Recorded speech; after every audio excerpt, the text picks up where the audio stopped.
బంగారు పండ్లు అనేటువంటి అనుదిన వర్తమాన కార్యక్రమం చూస్తున్న మీ అందరికీ ప్రభువైన యేసుక్రీస్తు వారి శ్రేష్టమైన నామంలో వందనాలు తెలియజేసుకుంటూ ఉన్నాను.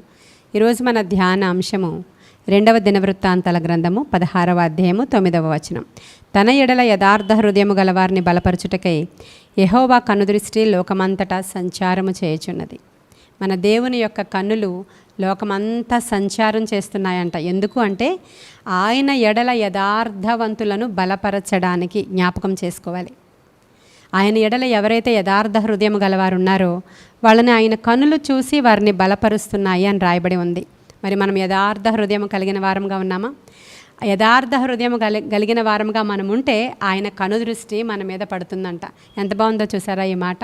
దేవుని యొక్క కన్నులు ఎటువంటివి అని బైబిల్ సెలవిస్తూ ఉందంటే, ప్రకటన గ్రంథం 1వ అధ్యాయం 14వ వచనంలో అగ్నిజ్వాలా నేత్రములు గలవాడు అని రాయబడి ఉంది.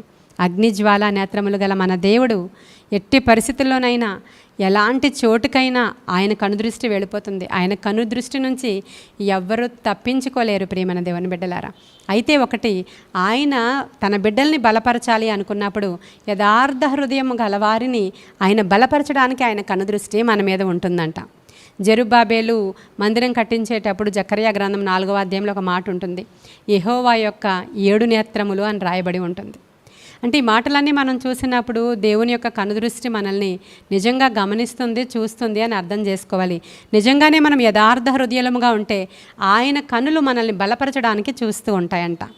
కాబట్టి చాలామంది అనుకుంటూ ఉంటారు, అసలు దేవుడు నన్ను చూస్తున్నాడా? అసలు దేవుడు నేను శ్రమలో ఉన్నాను, నా వైపు ఆయన చూస్తున్నారా? అసలు దేవుడు నా మీద దృష్టి ఉంచారా అనుకుంటూ ఉంటారు. నీవు గనుక యథార్థంగా ఉంటే తప్పకుండా చూస్తారు నీ వైపు. హన్నా అనేటువంటి స్త్రీ ఉంది, ఆవిడకి బిడ్డలు కలగలేదు. తన భర్తకి 2 భార్యలు ఉన్నారు, ఇంకొక భార్యకి బిడ్డలు కలిగారు, బిడ్డలు ఇంకా పుడుతూనే ఉన్నారు. ఈ హన్నా అనే స్త్రీకి బిడ్డలు కలగలేనప్పుడు ఆవిడ ఇంటి దగ్గర కొంతవరకు భర్తను సతాయించింది. కానీ తరువాత నాకు బిడ్డలనిచ్చేవాడు భర్త కాడు అని చెప్పి యథార్థ హృదయంతో దేవుడిని ఆరాధించడం మొదలుపెట్టింది. షిలోహు మందిరానికి వెళ్ళింది. అక్కడ కూర్చుని దేవుని సన్నిధిలో కన్నీరు విడుస్తూ దేవుడు తన వైపు చూడాలని తను మూలుగుతూ ప్రార్థన చేస్తూ ఉన్నప్పుడు అక్కడ ఉన్నటువంటి యాజకుడు చూశాడు. ఈమెంటో వింతగా ప్రవర్తిస్తుంది అనుకుని అడిగాడు, అయ్యా నేనేమి త్రాగిందాన్ని కాదు, వింతగా ప్రవర్తించట్లేదు, ఆయన సన్నిధిలో కన్నీరు విడుస్తూ ప్రభువును వేడుకుంటున్నాను, నేను గొడ్రాలిగా ఉన్నాను అని అడిగినప్పుడు ఆ యాజకుడు దేవుని దగ్గర నుంచి ఒక మాట తీసుకొచ్చి చెప్తున్నాడమ్మా, వచ్చే ఈ ఏటకి ఈ దినానికి నీ యొక్క వడిలో మగబిడ్డ ఉంటాడని ఒక మంచి ప్రవచనం ఇచ్చాడు. చూడండి, దేవుడు చూస్తాడు ప్రియమైన దేవుని బిడ్డలారా. ఆమె యథార్థ హృదయంతో దేవుని సన్నిధికి వచ్చి ఒక మొక్కుబడి చేసుకుంటుంది. నీవు గనక నాకు ఒక మగబిడ్డను దయచేస్తే, నా శ్రమను చూసి నీవు నాకు ఒక మగబిడ్డను దయచేస్తే ఆ బిడ్డను నేను నీకు నీ మందిర సేవ నిమిత్తం ఇచ్చేస్తానయ్యా అని యథార్థ హృదయంతో ప్రార్థించి బిడ్డ కలిగిన తర్వాత యథార్థంగా దేవునికి ఇచ్చేసింది ప్రియమైన దేవుని బిడ్డలారా. ఆమెను చూశాడు దేవుడు. తర్వాత మరికొందరు బిడ్డల్ని బహుమానంగా ఆమెకి ఇచ్చాడు. ఈ సమూయేలుని తన యొక్క యాజకుడుగా దేవుడు అంగీకరించి బహుబలంగా వాడుకున్నాడండి. ఇశ్రాయేలీలలో సమూయేలు వంటి ప్రవక్త ఇంకొకడు ఎవ్వరు కూడా లేడు అన్నట్లుగా రాజులను శాసించేంత పవర్ఫుల్గా సమూయేలును వాడుకున్నాడు దేవుడు. మరి ఆ స్త్రీని చూసిన అదే దేవుడు నేడు నిన్ను కూడా చూస్తున్నాడు. కాకపోతే ఒకటి, నువ్వు యథార్థంగా ఉన్నావా? దేవుని ఎడల నమ్మకంగా ఉన్నావా? మనుషులను ఆశ్రయిస్తున్నావా? మనుషులను ఆశ్రయించకూడదు, దేవుని వైపు మాత్రమే మనకు అనుదృష్టి నిలపాలి అని దేవుని యొక్క వాక్యం సెలవిస్తూ ఉంది. దినవృత్తాంతాల గ్రంథంలో అదే కదా ఉంది. ఎవరైతే తన ఎడల యథార్థ హృదయం గలవారున్నారో వారి వైపు ఆయన కన్నులు చూస్తున్నాయి అనేటువంటి మాట. ఇశ్రాయేలీయులకి చాలా హింస కలిగినప్పుడు, వారు చెరలో ఉన్నప్పుడు, వారు బానిసలుగా ఉన్నప్పుడు దేవుడు ఆ హింసను చూశాడు అని రాయబడి ఉంది. వాళ్ళు ఏతే హింస పడుతున్నారో ఆ హింసను కూడా ఆయన చూశాడంట. ఒకవేళ నువ్వు హింసించబడుతున్నావేమో, ఒకవేళ చాలా బాధలు ఇబ్బందులు పడుతున్నావేమో, నీ ఆఫీస్లో, నువ్వు పనిచేసే స్థలాలలో, నువ్వు పనిచేసే గృహాలలో, నువ్వు ఎక్కడున్నావో ఆ స్థలాలలో, ఎక్కడ నువ్వు హింస అనుభవిస్తున్నావో ఆయన నిన్ను చూస్తాడు. ఒకవేళ నువ్వు బలంగా ప్రార్థన చేయలేనంత శ్రమలోనూ హింసలోనూ ఉన్నావేమో. ఇశ్రాయేలీలట ఆ బాధలో పడిపోయి మూలుగుతున్నారంట, అయ్యో మమ్మల్ని విడిపించే వాళ్ళు ఎవరని. వారి మూల్గును విన్నాడంట దేవుడు. విని మోషేను పంపించి వారిని విడిపించిన అదే దేవుడు నీతో ఉన్నాడు. హల్లెలూయా. అదే దేవుడు ఈరోజు కూడా సజీవుడుగా ఉన్నాడు. ఆయన నిన్ను విడిపిస్తాడు ఖచ్చితంగా. నీ హింసను కూడా ఆయన చూస్తున్నాడు. నువ్వెంత మాత్రము తూలి తొట్టిల్లక నీవు హృదయం యథార్థంగా పెట్టుకో. ఆయన కనుదృష్టి ఖచ్చితంగా నీ వైపు మరలుతుంది. ఆయన చూస్తాడు, ఆయన నిన్ను విడిపిస్తాడు.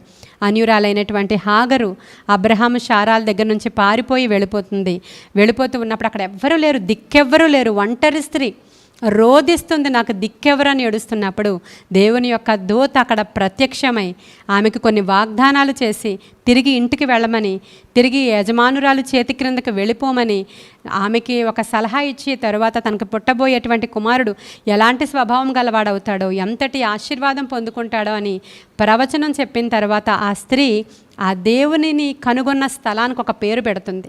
ఆ నీటి బొగ్గ దగ్గరే కదా ఈ దేవుని యొక్క దూత నా దగ్గరికి వచ్చి నన్ను కనుగొన్నాడు, నన్ను చూచిన ఆ దూత నాకు ఈ నీటి ఊట దగ్గరే కదా నన్ను కనుగొన్నాడని ఆ స్థలానికి బేయేర్ లహోయి రోయి అని పేరు పెడుతుంది ఆమె. అంటే సజీవుని యొక్క బావి అంటుంది. తర్వాత మరొకసారి పారిపోతుంది, ఆమె బిడ్డను పట్టుకుని వెళ్ళిపోతుంది. అక్కడ మరలా దేవుని యొక్క కన్నులు ఆమెను చూశాయి. ఆమె రోధిస్తుంది తన బిడ్డ కొరకు. అక్కడ కూడా దేవుని యొక్క కన్నులు ఆమెను చూసినప్పుడు మరలా ఒక పేరు పెట్టుకుంటుంది, చూచుచున్న కన్నులు గలవాడని. హల్లెలూయా. మన దేవునికి అన్యురాలు పెట్టినటువంటి పేరు చూచుచున్న కన్నులు గల దేవుడు. హల్లెలూయా. కాబట్టి ఈరోజు మరి అన్యురాలే చెప్తుంది దేవుడు నన్ను చూశాడని. మరి మన దేవుడు మన వైపు చూడ్డా? ఎవరైనా సరే వారి వైపు ఆయన దృష్టి నిలిచే ఉంటుంది. నీవు గనక మొర్ర పెడితే ఆయన తప్పక నీ మొర్ర వింటాడు. మొర్ర పెట్టలేని హింస కలిగి మూలుగుతున్నా కూడా వారి మూలుగులను విన్న దేవుడు ఖచ్చితంగా నిన్ను కూడా ఈరోజు దృష్టిస్తున్నాడు. 94వ కీర్తనలో 9వ వచనంలో చెవులను నిర్మించిన వాడు వినకుండునా, కంటిని నిర్మించిన వాడు కానకుండునా అనేటువంటి మాట ఉంది. ఎంత బాగుందో చూసారా? మన కంటిని నిర్మించిన దేవుడు కానకుండునా అని. ఆయన ఖచ్చితంగా నిన్ను చూస్తున్నాడు. నీ కంటిని నిర్మించిన వాడు ఆయనే. నిన్ను చూడకుండా ఎలా ఉంటాడు? ఆయన చూచుచున్న కన్నులు గల దేవుడు. దాటిపోయేవాడు ఆయన కాదు. ఆయన కునుకడు, నిద్రపోడు. ప్రియమైన దేవుని బిడ్డలారా, ఆయన నిద్రపోడు. ఆయన కన్నులు ఇలా ఉండవు. ఆయన కన్నులు ఎప్పుడూ తెరిచే ఉంటాయి. ఆయన నీ రాకపోకల్లో కాపాడుతాడు. నీవు నిద్రపోతున్నప్పుడు నీ చుట్టూ కూడా దూతలు కావలి ఉంచుతాడు. నిన్ను దృష్టిస్తున్నాడు, నిన్ను బలపరుస్తాడు. నిన్ను ఆయన చూచుచున్న కన్నులు గలవాడని నువ్వు గ్రహిస్తే చాలు.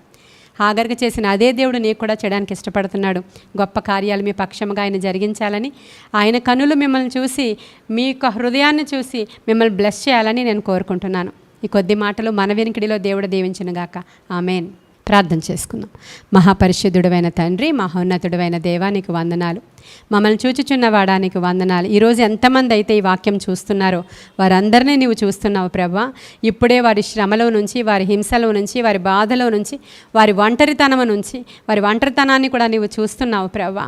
ఆ రోజు హాగర్ని చూసిన అదే దేవుడు ఈరోజు ఇదిగో ఈ బిడ్డల్ని చూస్తూ ఉండగా వారి శ్రమలో నుంచి, ఒంటరితనంలో నుంచి వారు విడిపించబడుదురుగాక. ఆత్మకార్యాలు వారి పక్షముగా జరుగునుగాక. నాయన, ఒంటరి అయిన వాడు 1000 మంది అగును అంటున్నావు. ఇదిగో తండ్రి, ఈరోజు వర్తమానము చూస్తున్న వాళ్ళలో ఒంటరిగా రోధిస్తున్నటువంటి ఆ బిడ్డల్ని చూచుచున్న కనులు గలవాడు అరావా శీతరా తండ్రి, ఇప్పుడే వారిని దర్శించండి తండ్రి. ఇప్పుడే వారిని ముట్టండి ప్రభా. ఇప్పుడే వారిని విడిపించండి తండ్రి. నీ ఆత్మకార్యాలు జరిగించండి తండ్రి. నీ కృపగల హస్తానికి బిడ్డలను అప్పగించుకుంటూ మరొకసారి చెరలో ఉన్న వారందరినీ విడిపించమని, ఇప్పుడే నీ కన్నులు వారిని చూసి ప్రభువా, నీ కనికరము గల కన్నులు వారిని దేవా దర్శించమని వేడుకుంటూ ఈ దిన దీవెనలతో నింపమని యేసయ్య శ్రేష్ఠ నామంలో అడుగుచున్నాము తండ్రి. Amen, amen, amen. God bless you.